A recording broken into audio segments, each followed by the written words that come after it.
आज की वीडियो हम बात करेंगे कि रेज़्यूमे ऑब्जेक्टिव स्टेटमेंट होती क्या है, आपने रेज़्यूमे ऑब्जेक्टिव स्टेटमेंट कब यूज़ करनी है और रेज़्यूमे स्टेटमेंट लिखने का ऑब्जेक्टिव क्या होता है। व्यूज़ हमारे वो व्यूज़ जो कि आज फर्स्ट टाइम हमारे चैनल्स पे आए हैं, उनसे रिक्वेस्ट है कि हमारे चैनल्स को लाजमी सब्सक्राइब करें, हमारी वीडियोज़ को लाइक करें, हमारे कंटेंट्स को अप्रिशिएट करें और कमेंट सेक्शन में लाजमी कमेंट्स दें। हाँ, अगर आप किसी और टॉपिक के ऊपर आपको हमारी गाइडेंस चाहिए तो प्लीज़ आप कमेंट सेक्शन में लाजमी डिस्क्राइब करें। रेज़्यूमे ऑब्जेक्टिव स्टेटमेंट एक ऐसी स्टेटमेंट है जो कि 3 से 4 लाइनों के ऊपर बेस करती है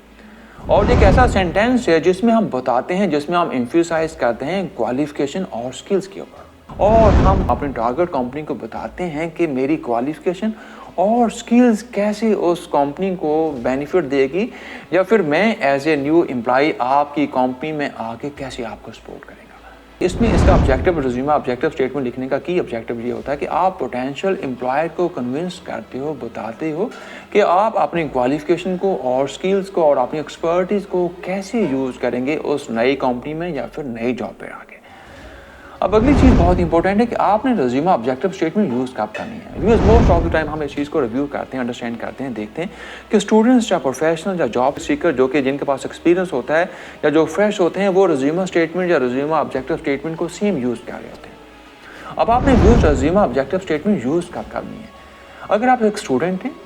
या फिर आप एक फ्रेशर हैं या फिर आप एक फर्स्ट टाइम जॉब मार्केट में आए हैं या फिर आपके पास एक्सपीरियंस नहीं है या फिर एक ऐसी जॉब के लिए आप अप्लाई कर रहे हैं जिसमें आपका जो करंट एक्सपीरियंस है उस नई जॉब के इरेलीवेंट है या फिर आप एक कैरियर चेंजर हैं कि आप एक कैरियर को चेंज करके दूसरे कैरियर में शिफ्ट हो रहे हैं या फिर व्यूज़ मोस्ट इंपॉर्टेंटली आप इंडस्ट्री चेंजर हैं। क्या पहले आप